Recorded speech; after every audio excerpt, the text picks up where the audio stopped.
Hi hello welcome to Jason media. అక్కడుంది boss.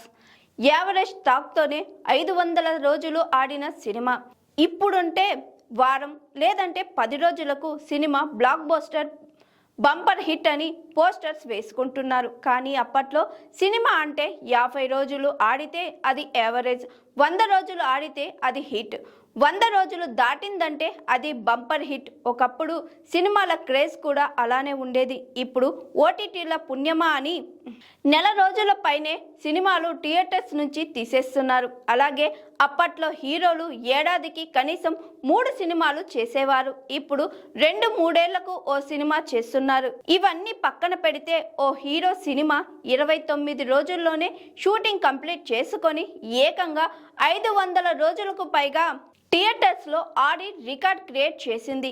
Average టాక్తో విడుదలైన ఆ సినిమా 512 రోజులు ఆడిందంటే మామూలు విషయం కాదు. ఇంతకు ఆ సినిమా ఏదంటే తెలుగు సినిమా చరిత్రపై చెరిగిపోని సంతకం చేసిన హీరోల్లో మెగాస్టార్ చిరంజీవి ఒకరు. ఇటీవలే మనశంకర వరప్రసాద్ గారు అనే సినిమాతో భారీ హిట్ అందుకున్నారు.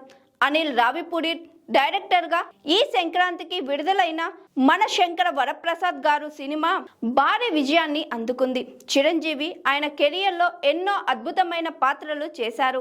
మాస్ యాక్షన్ చిత్రాలే కాదు, కామెడీ ఓరియంటెడ్ సినిమాల్లోనూ చిరు స్టైల్ ప్రత్యేకం. అలాగే ప్రయోగాత్మక చిత్రాలకు పెట్టింది పేరు చిరు.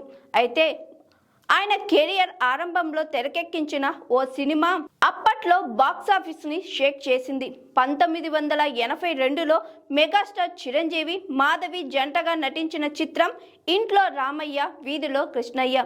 ఈ సినిమాకు కోడి రామకృష్ణ దర్శకత్వం వహించారు. 1982 ఏప్రిల్ 22న విడుదలైన ఈ మూవీ బాక్సాఫీస్ వద్ద ఘన విజయాన్ని అందుకుంది. ఏకంగా 512 రోజులు ఆడి రికార్డ్ క్రియేట్ చేసింది. ఈ సినిమాతో చిరు క్రేజ్ ఒక్కసారిగా మారిపోయింది. ఈ సినిమాలో చిరు ఇమేజ్ కొత్తగా చూపించడమే కాకుండా కేవలం 29 రోజుల్లోనే షూటింగ్ కంప్లీట్ చేసుకొని యావరేజ్ టాక్తో జర్నీ స్టార్ట్ చేసుకుంది. కానీ మెల్లగా కలెక్షన్ల వర్షం కురిపించింది. కేవలం 3,25,000 రూపాయలతో సినిమాను నిర్మించారట. అయితే సెన్సార్ సమయంలో కొన్ని ఇబ్బందులు కూడా ఎదురయ్యాయట. ఆ తరువాత విడుదలై ఈ సినిమా యావరేజ్ టాక్ తెచ్చుకుంది. కానీ ఆ తరువాత 8 కేంద్రాల్లో 50 రోజులు, 2 కేంద్రాలలో 100 రోజులు ఆడి భారీ వసూళ్లు రాబట్టింది. అలాగే హైదరాబాద్ నగరంలో ఏకంగా 512 రోజులు ఆడి నయా రికార్డ్ క్రియేట్ చేసింది. అది మెగాస్టార్ రేంజ్ అంటే.